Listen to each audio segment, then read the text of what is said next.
everyone, Lady Sapphire here. So today we're going to get into one of the slightly weirder things of the fetish list, and that's objectum sexuality. I'll explain what all that is and how you can better yourself and your relationship if you happen to be with one of these people. Alright, so as always, like, share, subscribe if you want to support me, and otherwise, here we go.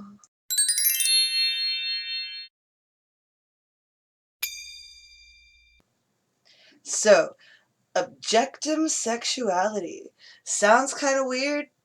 Maybe you might think it is a little weird. But it happens to be the love of inanimate objects. Now, this is where it gets a little bit weird. So usually when we're thinking about objectum sexuality or inanimate objects, people tend to jump to like dolls, robots, all sorts of different things. Doesn't have to go to that extreme.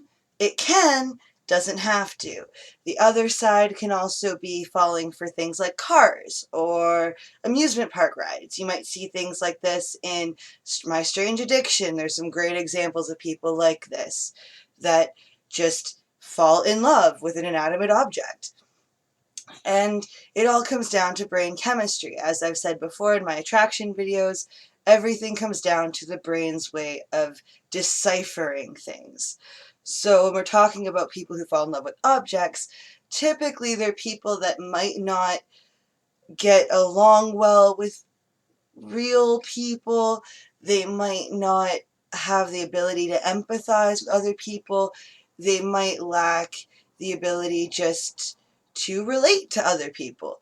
So they end up going down this path of inanimate objects. This can also go on a whole different way, though, into the understanding of what fetishes really are and how all of it kind of becomes about inanimate objects. Whether you're into bondage, being tied up, using toys, using whips, using any of these inanimate objects, if you get a kick out of them, you do kind of fall into this kind of fetish. Not to say that you're going to go out and fall in love with a roller coaster, but it can happen. These things do happen to people. It's not a mental disorder. It's not that something's wrong with these people. They just have a different kink than you. So let's not judge them. Let's keep things open and keep the conversations open and understanding how people are and what they do. So how you can better yourself and better your life if your partner happens to be one of these kinds of people is to incorporate those inanimate objects. Don't make them feel bad for needing to, even if it's something simple like they like rope or they like toys or they like anything. Incorporate it. If you aren't interested in it and that's something you just can't do, then this person might not be for you. Or if your partner isn't incorporating and isn't willing to incorporate into your lives and into your sex lives, then they might not be the partner for you. So keep that in mind, that there is someone out there who will be just as turned on by the ropes or the toys or the whatever that you need in your sex life. They are out there. People are out there. Do not cut yourself short because someone doesn't agree with you. And for those who don't agree with this lifestyle, I can understand that. I can understand why it would seem weird, why it would seem a little bit strange to fall in love with a car or fall in love with a truck. But if you know someone like this, don't judge them. Don't make them feel bad. Now, if you yourself are struggling with something like this, I have some advice for you. Try to reassociate with the real world. If you are in love with your car, or if you are one of the extreme sides of this fetish, don't cut yourself off from people. I'm not saying you have to go out and do anything with anybody, but don't cut yourself off from people. Keep yourself socializing. Keep yourself involved in the world, because you can get depressed if you don't. Most depression is actually caused by people not reassociating with the world, not getting involved in the world, which is why a lot of YouTubers will get onto these channels just because they don't have active social lives outside of. So they need to find a way to connect to the world, and it actually helps with things like anxiety, depression.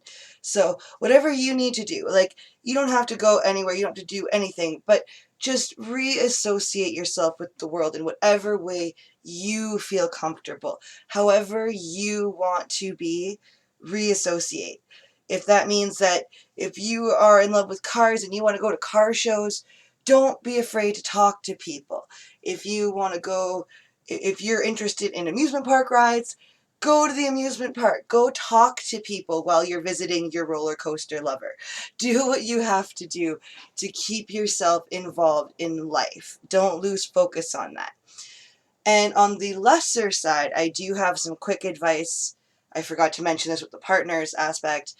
When we're talking about things like enjoyment of toys or ropes or whips or whatever that might be, if they are attracted to the idea of that, or even things like lingerie or whatever, if you are in a relationship with someone like this, don't take offense if they need that just to fulfill their day.